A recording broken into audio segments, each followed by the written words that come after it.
Dr. Begich, if you don't mind, please give me a brief introduction into your background, and if you don't mind, tell me how come that the dominant focus of your research became Haarp. Sure.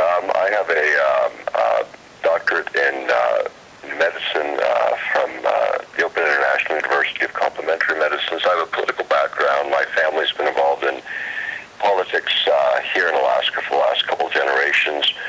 My father serving in the United States Congress, my brother serving in the U.S. Senate. I've been involved in politics and education most of my life. I've served as the president of the Alaska Federation of Teachers for a couple of terms, the Anchorage Council of Education, and I've been doing independent research in science for the last 17 years. I'm published in 9 languages, 5 books, primarily on new technologies, with Haarp being the first area of my research, going back now 17 years on this project. And primarily my interest was the effects of electromagnetic fields on living organisms, human beings in particular, and then the anomalies of some of the newer technologies, military technologies, and what they can do, not just for in terms of humans, but also environmentally. And those became overriding themes in a good deal of my research over the years. If you could tell us what is Haarp, actually, and how much of it is maybe based on Tesla technology? Sure. Haarp is the High-Frequency Active Auroral Research Project. It was originally a joint effort of the United States Air Force and Navy, and then was switched to DARPA, which primarily does defense research for the various branches of the military. Haarp is a field or an array of antennas, 180 antennas, approximately 20 meters tall. This field of antenna is energized, and then radio frequency energy is the product. By firing or igniting those antennas in a very specific way, you can create a number of weapons effects. You can actually focus or concentrate the radio frequency energy into a relatively small area. And this is very different from the way people are used to seeing radio frequency energy managed, if you will. If you think about energy, the energy from a flashlight, for instance, as you shine it against a wall at a great deal of distance, what you end up with is a large spot away from the source of the light. The energy spreads out very rapidly. The same is true with radio frequency energy. However, by analogy, if you think about laser focusing light, what Haarp does is focus or concentrate radio frequency energy by way of analogy in a very similar way to thinking about light being focused with a laser. So then you can do much more with it. Consequently, Haarp is a very large transmitter, probably the largest in the world for focusing radio frequency energy in this way. Now tell me, why Alaska for the initial installation? Is there anything specific about that location?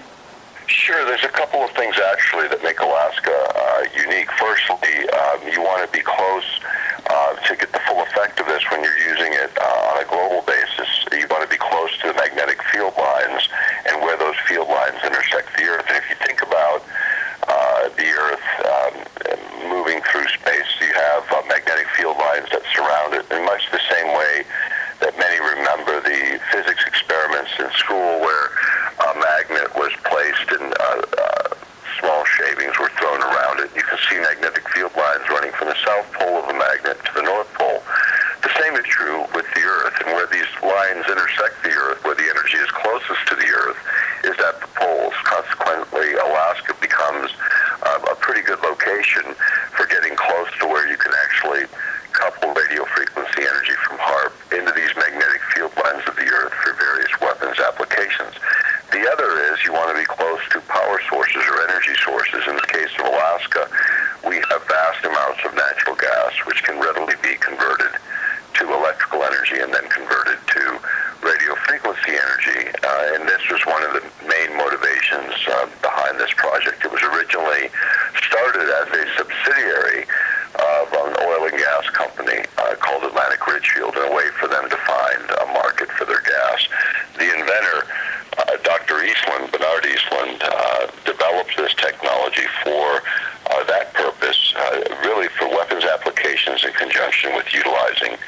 natural gas on the north slope of Alaska.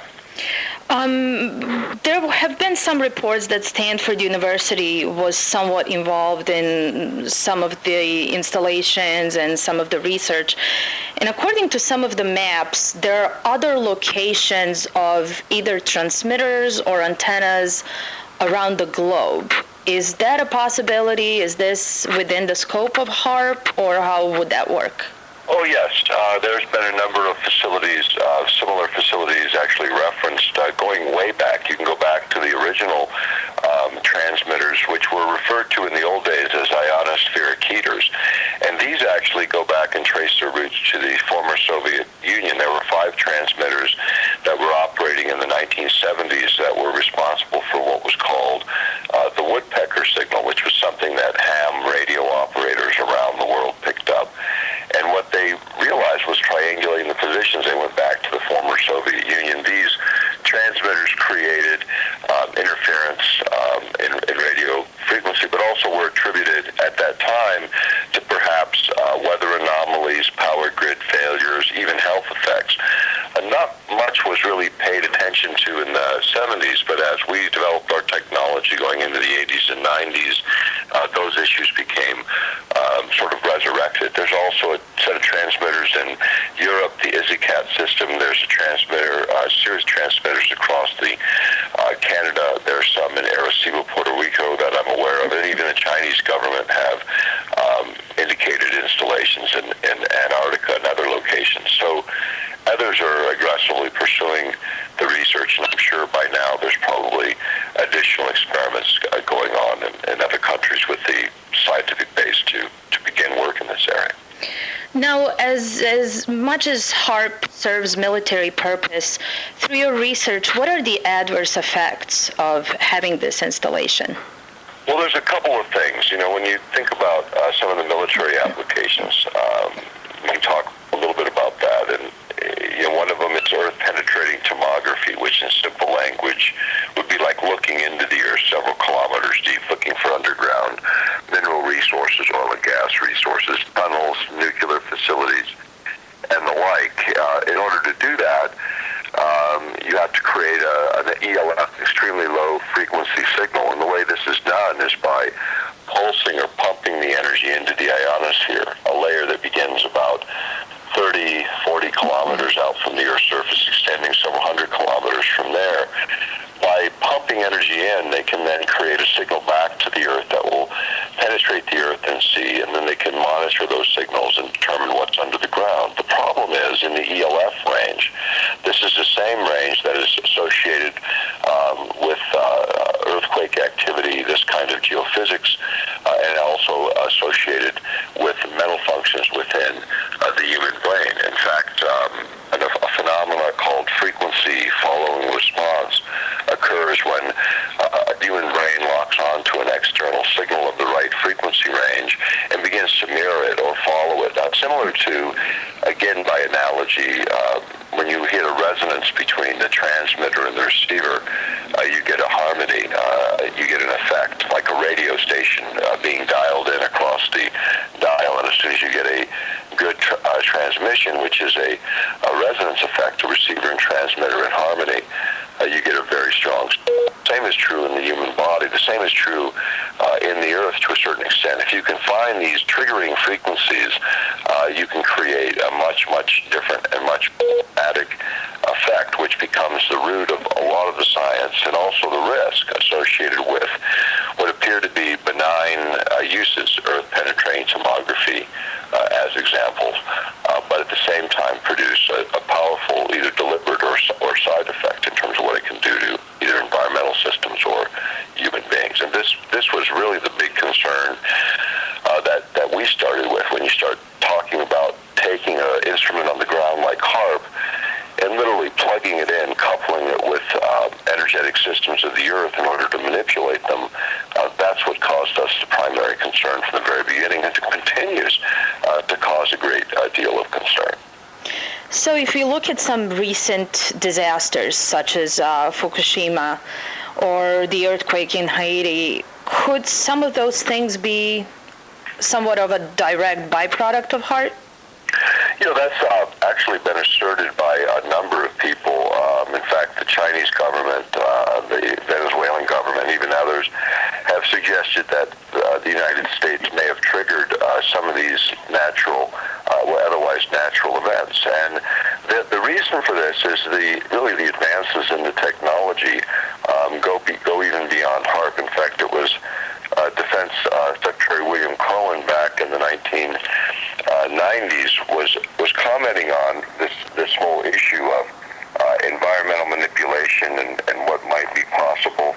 And one of the things that he talked about was this idea of triggering earthquakes, volcanic eruptions. And what he said, and this is April 28, 1997, in a conference on international terrorism and weapons of mass destruction, he said, and I quote, now this is the seated Secretary of Defense at the time in the United States, and he said, and I quote, others are engaging even in an eco-type of terrorism whereby they can alter climates, set off earthquakes and volcanoes remotely through the use of electromagnetic waves, unquote.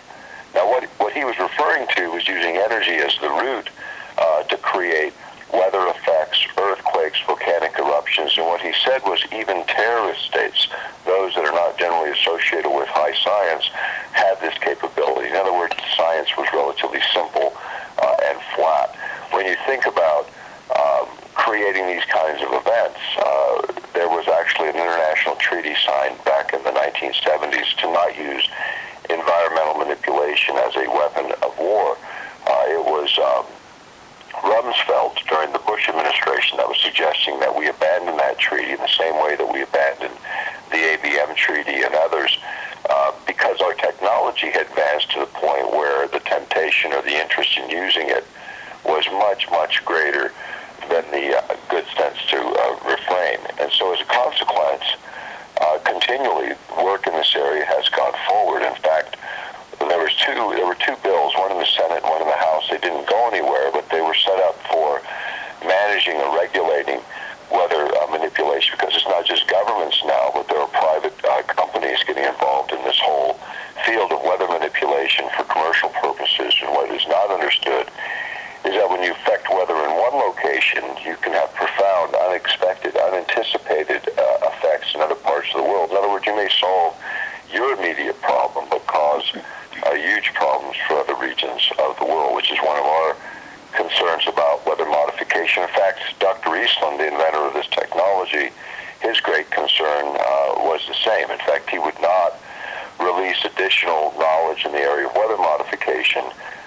Once he did a final paper for the University of Pennsylvania, and it was also done for the European Space Agency on weather modification using Haarp-like systems, he was concerned that militaries would not be so cautious, so careful. He felt that if we did any work in weather modification, it ought to be done in the open light of day with the involvement of multinational players in a way that gave us a better perspective and perhaps a safer way to go if, in fact, we ever went in this direction at all, because his concern was this was a very, very, very dangerous place to be playing science.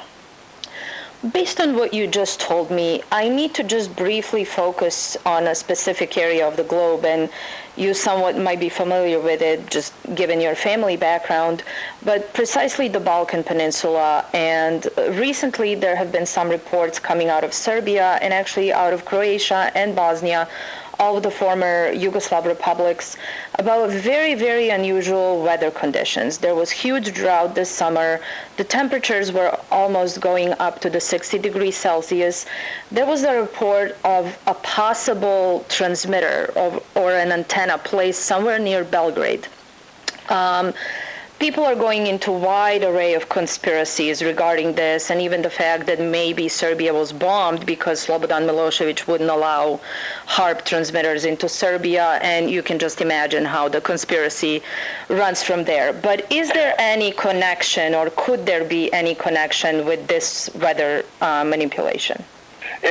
That could be. It's like anything now. This is one of the problems, is there's so many technologies being played with that any time that there's huge weather changes, anomalies, even earthquakes, people point to Haarp or transmitters similar to it. It's possible, but but the problem is tracking and tracing. Back when we were first fighting this issue years ago, we were able to finally get the issue addressed in the European Parliament. They actually passed resolutions opposing Haarp in the context of one of their most comprehensive security and disarmament resolutions, and it was done in 1998-99, and their concerns were exactly the same ones that we have today. In fact, as I go back and look at that resolution, the concerns they had with the environmental as well as the physical concerns, and in their resolution, and it was A4-0005/99, passing January 28, 1999, it actually called for an international convention introducing a global ban on all developments and deployments of not just Haarp, but any weapons which might enable the form of manipulation of human beings, and also examine the environmental and public health implications of Haarp and their implications for Arctic Europe. The fact that they even had the hearing in the context of those hearings was an important step, and we had delivered over 3 feet of unclassified U.S. documents supporting our position on Haarp and what it was capable of. Those sections of their resolution, which was a multi-page resolution dealing with all aspects of security and disarmament, including among those Haarp as well as these non-lethal or so-called non-lethal weapons, which were deployed during the war in your part of the world. Non-lethal weapons, the opportunity to try new weapons are always done within warfare environments because nobody complains, so to speak, in terms of the perpetrator, the person that uses those weapons.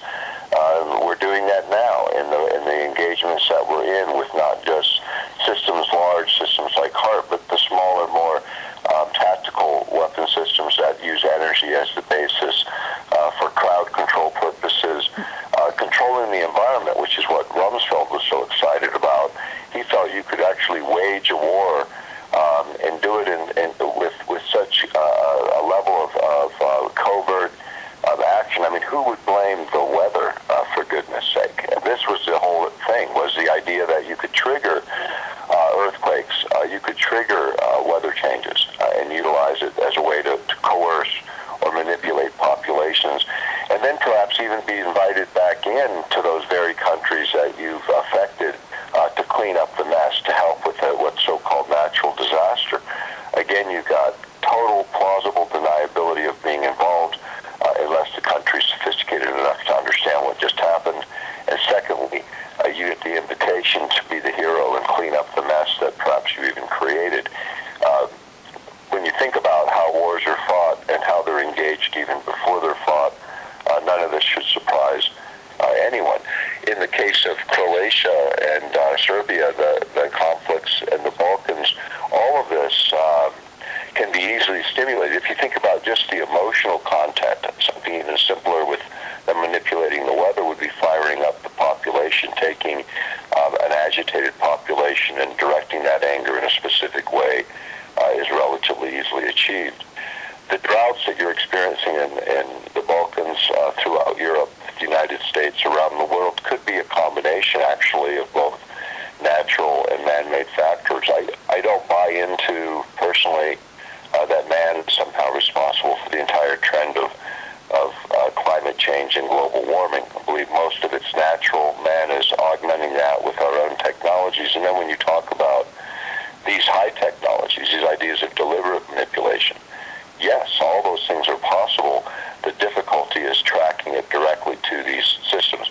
The kind of signals that Haarp and other transmitters produce are coherent, rhythmic, obviously man-made signals when measured against the background randomness of nature. These can be picked out if the scientists within countries are sophisticated enough to analyze the spectrum and take a look at what's happening there. In terms of the conspiracy theories always go pretty wild, believe me. In the United States, in the years we've done this, we've heard a lot of things. The problem now is the science has become better and better as time has gone on, so it's more and more difficult, really, from the outside looking in, to say what's natural, what's man-made. Certainly, the disruption certainly serves interests other than the average person. So when you think about manipulating the politics of the planet, having weather and geophysics at your disposal certainly opens a whole new dimension to what you can do. And that's, again, the interest of the United States, Russia, China, and other major powers in the world of developing these very technologies. So based on the fact that there certainly is a lot of political manipulation going on around the world, and a lot of people are aware of it, but it seems that the populations have just gotten very pacified. I want you to kind of look into the effects on human behavior, neurological, psychological, of this entire process. Yeah, this is perhaps the most important area of all. In fact, the book I originally published with Gene Manning on Haarp, touched on some of these matters, and we got into it much more in depth later with the book called Controlling the Human Mind, which got into these very technologies. And what we know is, on a grand scale, systems like Haarp can have this entrainment effect, where literally the external signal is strong enough and in the right range to create this coupling effect in the human brain, where you actually begin to follow those signals. The brain begins to mirror those signals. As a consequence, changing, say, emotional state is a relatively easy thing. Creating a positive society over a great segment of the population, perhaps affecting as many as 70%, 80% of a population is possible. In fact, if you go back in time a little bit, back to 1969, there was a gentleman by the name of J.F. Gordon MacDonald, and he was a science advisor to our President Johnson back in the 60s. He was also a geophysicist and had written in a book called Unless Peace Comes, a chapter on the environment. One of the things observed is if we could ever electronically stroke the ionosphere, this area that Haarp manipulates, in just the right way, we could in fact return a signal that would manipulate the behavior or change the emotional state of people over huge geographic areas. This was later amplified by Begich Sr. When he was at Columbia University in the early 70s. He wrote a book called Between Two Ages, and he discussed this same concept of manipulating emotional states of human beings. Now, Brzezinski became National Security Advisor to Jimmy Carter. If many will remember, when Jimmy Carter was president, he was the National Security Advisor. These concepts were advanced. And today, when you look at Haarp and its capacity to do this on the global scale, it's exactly the kind of transmitter both were referring to in the 60s and 70s, this idea of electronically stroking the ionosphere in just the right way to return a signal that would manipulate behavior. And Haarp can do that on a grand scale, on a huge scale. But it's not alone. In fact, there was a Russian publication called Orienteer. It's a military publication, but it's also a publication there's parallel in our U.S. Military, in the U.S. Army War College, called Perimeters. And in Perimeters, an article was published, and this repeat of an article from Orienteer, and it says, and I quote, talking about an array of weapons that could be, that were being developed in the former Soviet Union and Russia today. And one of them it talks about is this: a psychotronic generator which produces a powerful electromagnetic emanation capable of being sent through telephone lines, TV, radio networks, supply pipes, incandescent lamps. This would manipulate the behavior of those in contact with the signal, unquote. In other words, any signal, any electromagnetic carrier of any kind, not just something as grand and large as Haarp, but something much smaller, can be used to direct a signal in, that once you're in the location where this signal can affect you, even the power grid running around your residence, if it can be modulated in just the right way, it can change an emotional state. That's a relatively easily accomplished thing. So when you think about sweeping an entire population, this becomes a very, very important aspect. At Laurentian University, there was work done, and I'll try and remember the gentleman's name, but his work was primarily oriented around magnetic fields, solenoids placed close to the head to see what kind of reactions would happen. Persinger was his name, and what Persinger came up with at Laurentian University was the idea, and he published this in the mid-90s, that again, if we could create a complex signal that we could broadcast over a large large area, we could create a change in emotional state of large populations, and then do something as simple as a press report that maybe indicts a certain group as being responsible for all of your ills. A certain amount of the anxiety that you could create would naturally flow that direction and create a higher degree of tension. So you can manipulate emotional state quite easily, and the effects of that are incredibly profound across populations. If we look at some of the alleged CIA programs concerning behavior manipulation, mind manipulation, such as Project MK Ultra and such, are these connected to what Haarp actually does, just on a much larger scale? Yes, absolutely. And those weren't alleged programs of the CIA. They were proven programs. They actually were investigated by the United States Congress during the 1970s, where the Church Committee was configured to take a look at the abuses of the CIA in the United States. Subsequently, there was a CIA report to the President by a special commission looking at the abuses of the CIA. Now, this came out of the Watergate era, and many will remember it was CIA operatives that actually broke into the Watergate, stealing records for use during Richard Nixon's campaign, and they said, oh yeah, they're former CIA operatives. Well, there really are no former CIA operatives in the way the world really works. Once in, you're always in, and once retired, you're either retired and available or you're retired and dead. So CIA has been doing this for a very long time. In fact, there were 144 sub-projects under MK Ultra that were uncovered in those investigations. Unfortunately, the primary operators within the CIA shredded and burned records to hide their culpability.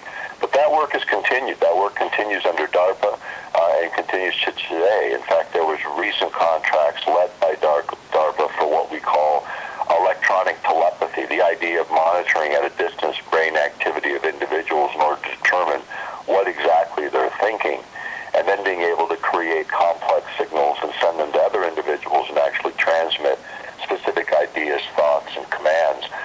This is the work of the United States military today in the 21st century, work that has been going on now for decades. The resolution of the work, the size and scale of the work varies from large systems like Haarp down to small tactical systems that can be used on a more individualized basis. Even transmitting sound has been perfected. Woody Norris, who won the MIT Lemelson Prize a few years ago, I think it was 2005, he won $500,000 US from the Massachusetts Institute of Technology for developing acoustic heterodyning, which is a capacity to send a sound signal, just like people are hearing our voices today, but instead they can transmit that signal to a specific area or individual so that you have the proverbial voice in the head, someone talking to you and no one else around you can even hear it.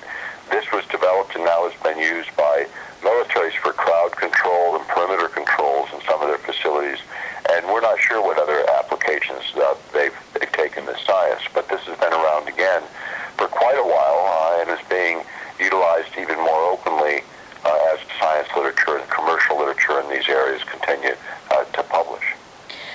I want to briefly go back to talking about these droughts and just weather in general. There has been a massive outrage against Monsanto and genetically modified organisms, and allegedly these droughts that are now being caused all over the world, genetically modified seeds could actually be resistant to drought. So this is actually one way to implement Monsanto. And I wanted to specifically connect that to chemtrails. How would these things function within maybe the scope of Haarp, or on their own as an additional thing for manipulation? Well, firstly, genetically modified foods and their effect on droughts is something that has been going on. I know Monsanto has done a lot in this area, very big controversies around the world, not just in Europe. I can tell you there's a lot in the United States. Very, very, very many people are unhappy with the way this whole modification of our food chain has occurred. The other thing I can say is, if you think about, again, the effects of energetic effects on living organisms is pretty profound. The idea of working around that with genetically modified food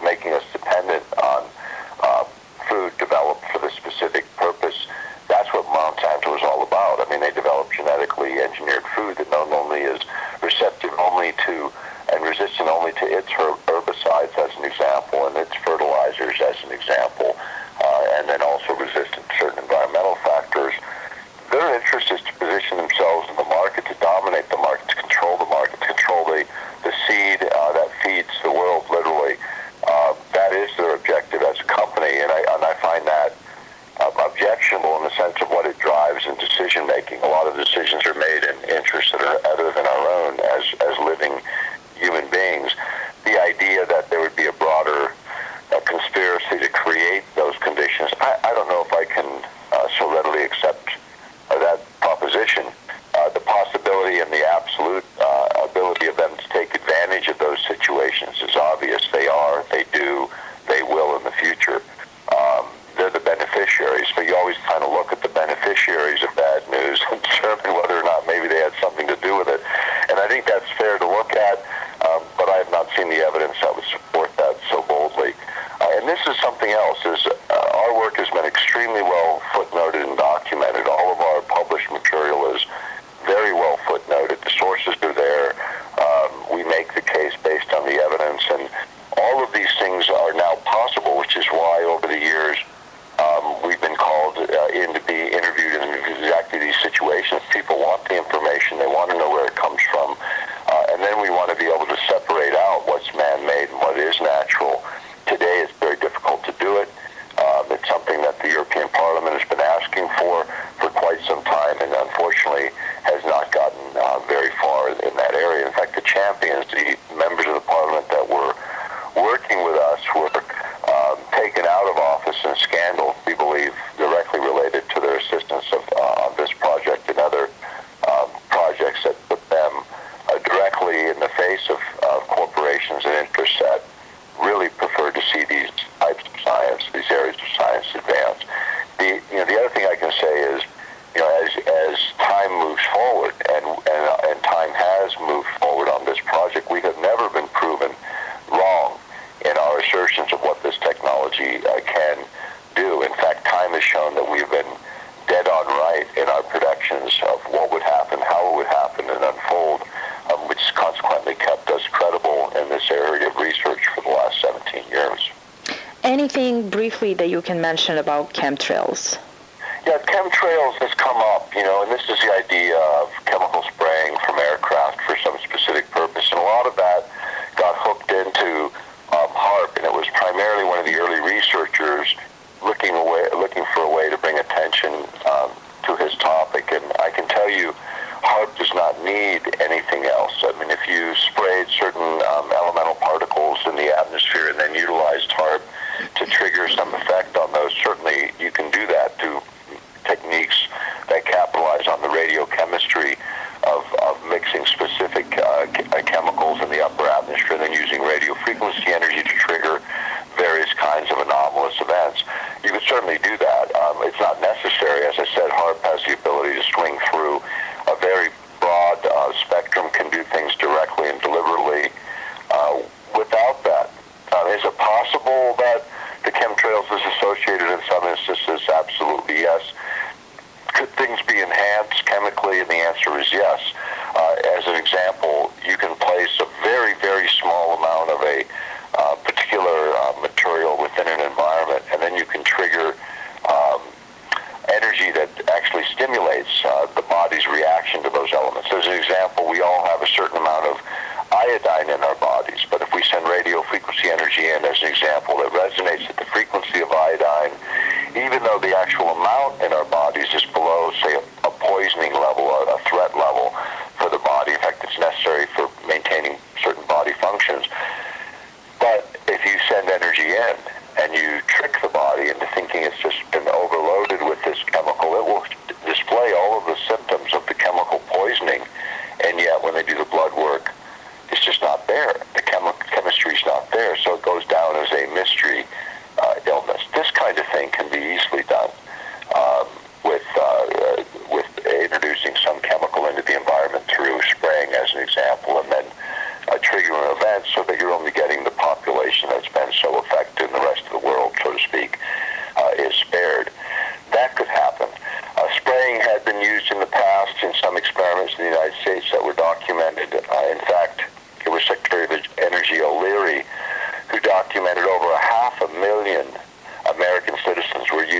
human experiments over a 40-year period without their consent by various branches of our military and government. This was done for a variety of reasons, using sprays, aerial spraying to see how flu viruses spread, to things like injection of syphilis into black Americans in the southeastern United States and tracking their life pattern for 20 years. I mean, using prisoners, orphans, the disadvantaged, the disenfranchised, the United States was responsible, according to our Secretary of Energy, of 500,000 victims.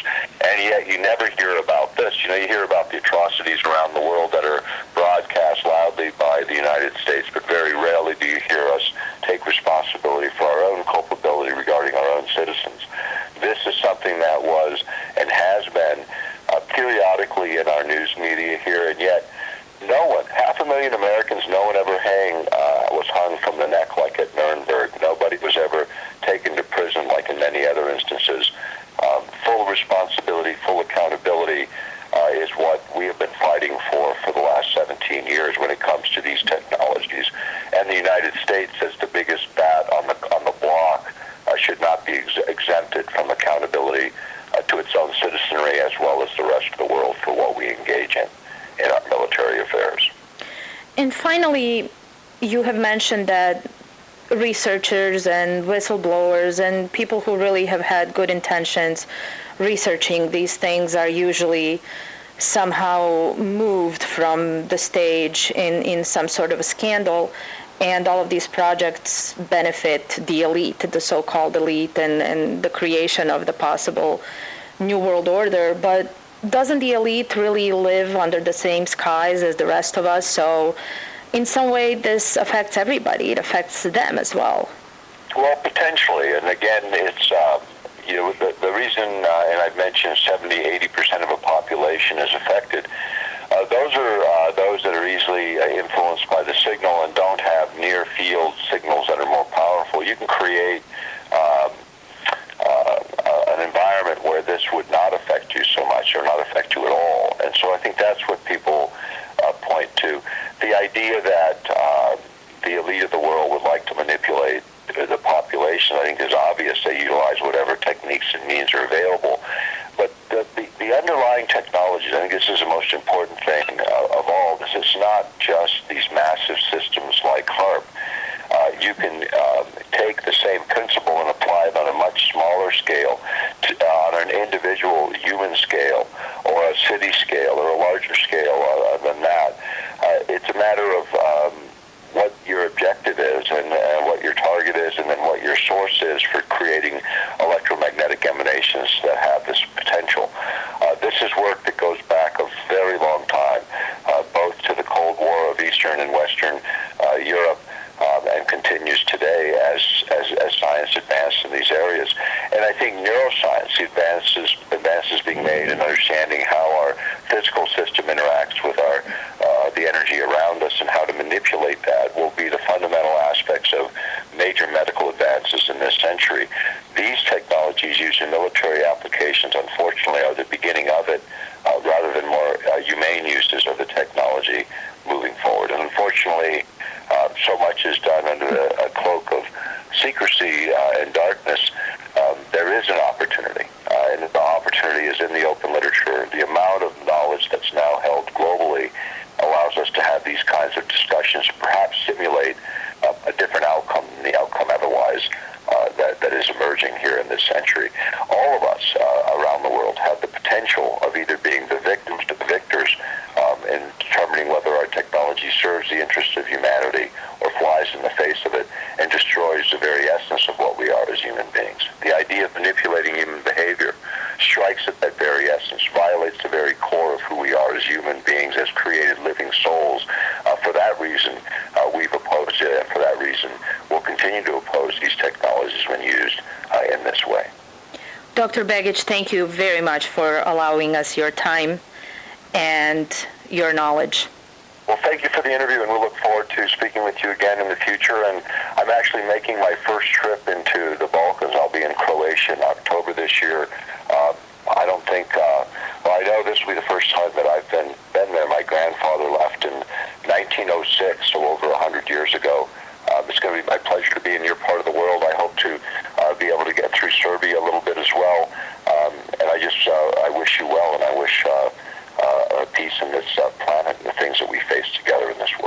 Thank you so much. I wish you a wonderful trip, and hopefully we will be in touch again, and we certainly hope you visit Serbia as well.